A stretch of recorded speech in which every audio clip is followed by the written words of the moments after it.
అయితే చాలామంది పేరెంట్స్ నాతో డిస్కస్ చేసినప్పుడు ఏమంటారంటే, సార్ మా అమ్మాయికి కానీ లేదా మా అబ్బాయికి కానీ 98 మార్క్సే వస్తున్నాయి, 100 రావట్లేదు. 100కి 100 రావట్లేదు. మీరు ఒకసారి మా స్టూడెంట్‌తో మాట్లాడతారా?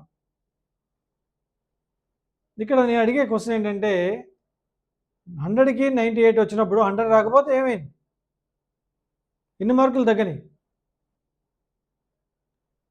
2 మార్కులే కదా! తగ్గిన మార్కులు ఎందుకు చూస్తున్నారు మీరు? వచ్చిన మార్కులు ఎందుకు చూడట్లేదు? 100లో 98 వచ్చినాయి. అది ఎందుకు చూడట్లేదు? అఫ్‌కోర్స్ మీరు ఆశించడంలో తప్పు లేదు.